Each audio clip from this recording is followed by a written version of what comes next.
Welcome to Rap in Order. Reg, did you see the Irv Gotti drink champs? I watched all 3 hours and 27 minutes of it. Yeah. I just watched like points of it. I didn't watch it in its entirety. Mm-hmm. But Irv Gotti is a bad person. Yeah, I watched all of it. Man, it's crazy because, well, how did you feel about Ja sitting next to him and him saying what he was saying?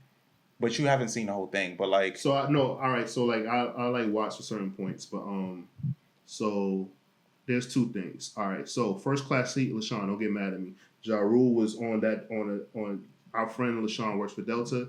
He saw Ja Rule on that flight, and he said that Ja Rule's phone was going off crazy, and he must have been coming back from that drink champ, like from Miami for that drink champs interview, and he said Ja Rule just went to sleep. But there's one. I think that Ja Rule responded in the comments and say like, I did say don't call her the B word. he did. And he did say that, right? And he said that like him and Irv have had numerous conversations because him and Ashanti are still good friends. But like he said, like this is grown folks business. Like, you know what I'm saying? Like they was dealing with each other. And, like, what can I do? Mm-hmm. But I was glad to see Fat Joe speak out and say like, yo, number one, he's like, I didn't know this was going on, and I was recording with them, and he was like, I'm not saying that Irv is lying on his dick, but I do think it's fucked up that pretty much he's treating her like an item, like he owns her, like she owes him something so much, and it's just like, all right, like, you know, you made her a star. We're not denying that. Like, you wrote hits for her and everything, but like, when do you decide to like stop acting like this towards her? Like, you know, I remember like watching the remember reality show Growing Up Gotti. Well, it wasn't called Growing Up Gotti. It was something Gotti. Something Gotti on VH1. Right, like Living Gotti something. It wasn't Growing Up Gotti because that was John Gotti's family that had that one. But he had like the show and everything, and it was like after, it was like around the time when he was going through the Feds case, the RICO case. And, you know, he was like talking to, you know, when him and Lloyd were like still working together, and then Lloyd like left him and everything. I think Ashanti already like moved away from him because, you know, it was scary. Like, you got to think about it. He's associated with Supreme from the Supreme team.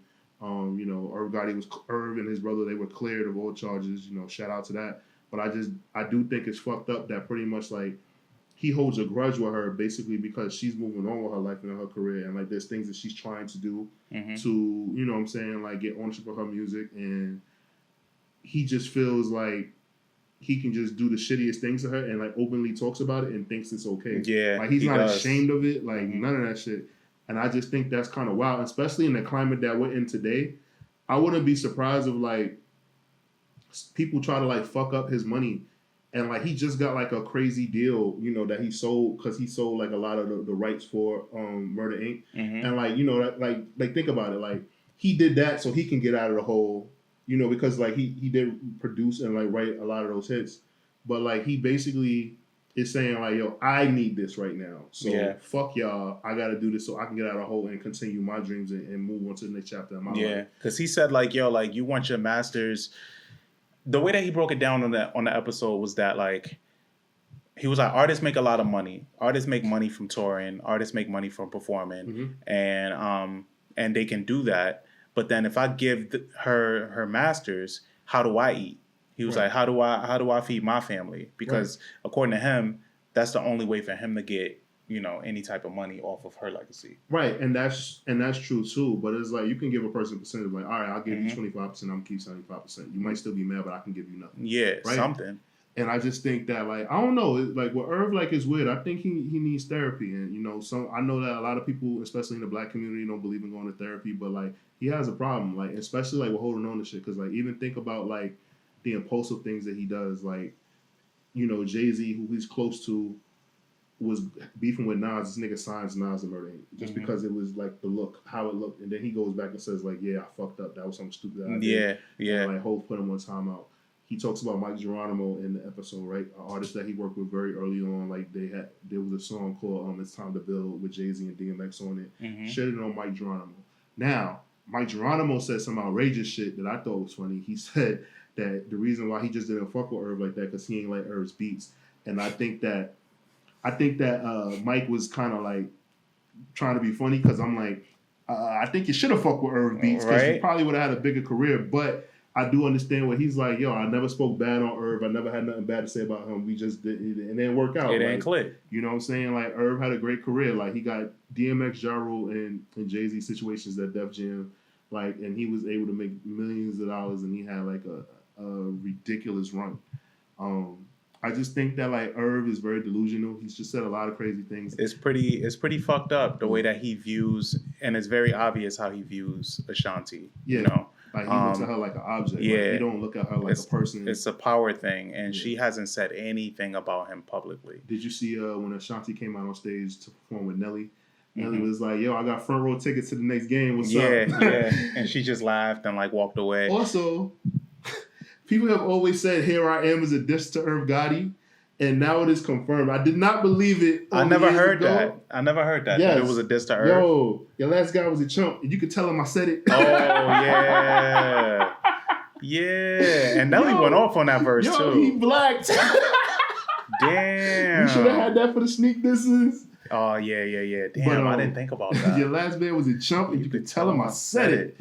But yeah, man, I just thought that like a lot of things on that, and it was a good interview. It was interesting. Irv told a few stories that we already knew. He talked about the Murder Inc. Story that they're going to have on BET. Yeah, and he kept talking about that. That Ashanti refuses to be on. Mm-hmm. She wants nothing to do with that shit. Yeah, bro. And he said that he had like. It broke his heart when she said that she wouldn't like do this anymore. She was like, I can't do this anymore or whatever. Because I guess she just wanted to do something. Like, she didn't want no association with, like, that hood shit. And it's like, bro, like, a company being called Murder Inc. shouldn't have worked, but it did back then. But now it wouldn't work. So it's like she was trying to rebrand, She was becoming bigger than the company. Yeah. And she wanted to do something else. And he took that to heart. Like, he's still hurt by that. Even just hearing him talk about it. Like, you gotta... He didn't understand. He's a rap label. And, like, basically, she's trying to... Like, at one point... Did you ever see that article where, like, they said that, like, Beyonce was no Ashanti? Yeah. So, like, at one point, like, you know what I'm saying? Like, she was, like, looked at as a bigger artist than Beyonce. And she's, like, trying to make sure, like, she stayed on that trajectory. And... Irv just was like, nah, you still gotta be down with this shit, even though like he was being implemented with Supreme, who was one of the biggest drug dealers in New York at the time, probably one of the biggest drug dealers on the East Coast. And the feds wanted him bad. And he wanted her to just stay down. Yeah, he just wanted her to like just stay down. It was just weird. Like, he has a situation with BET, so he has Tales, he has a Murder Inc. thing.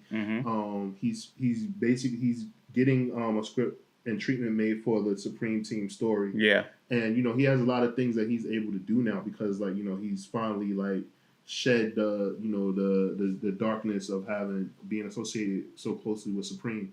And I just think that, like, he just gotta, like, let a lot of shit go. Also, what he needs to let go of is thinking that Murder Inc. can do anything with Bad Boy in the verses. Yo, that was ridiculous. That nigga said, go like 50 songs. Like, what, nigga? Yeah, 50 songs? 50 songs, you're going to be scraping at the bottom of the barrel. Bro, like, I was like, does he think, did he forget that, like, Biggie Smalls is the cornerstone artist of this label? Like, I understand that they had a run, but, like, Murder Inc.'s run was very short. Yeah. Like, if we really think about it, they had a lot of it, but it was a very short run. Like, so let's say Ja Rule came out in 98, like, his climb, and then, like, I want to say they peaked in like 04. Yeah, 04, right? 05, I'm From New York comes out. That's it. Yeah. That's it. That was it. And I'm From New York was like the tail end because 50 had already. I'm From New York was it. Like, after that was it. It was done. Clap back, I'm From New York. That's it, right? That was it. So, and then maybe you want to count Get It Shorty by Lloyd. Cool. That ain't doing shit with some people from Bad Boy. Bad Boy has from 95 to at least 2011, Last Train to Paris. It's kind of crazy that he thinks that. Bro, that was like insane to me. I was like, at least he say like Rough Riders, and Rough Riders still will beat their ass. Yeah, I don't see anybody that Murder Inc. could beat. Right. And from that time frame. And like, don't get me wrong, like Ja Rule, like in the verses, that's a long fucking day fucking with Ja Rule. Yeah. But them thinking like that they could like go at it with Bad Boy was like kind of like crazy. Nah, bro, that shit is nuts. Like I don't even think Murder Inc. at their peak. Like let's say if they did the Murder Inc. tour, could fuck with the No Way Out tour. shit. Yeah, hell no, they can't, bro. Yeah, There's that's no what I'm way. saying. So it's just like it was kind of like weird to me that like I get it, like that's supreme confidence right there, and like I know they did a lot of like drugs back in the day, but yeah, man, that shit ain't out their system yet. And I keep them drugged up off that ecstasy. Yeah, man, like you know what I'm saying? Like, I don't get it, man. But yeah, I say all that to say, you know what?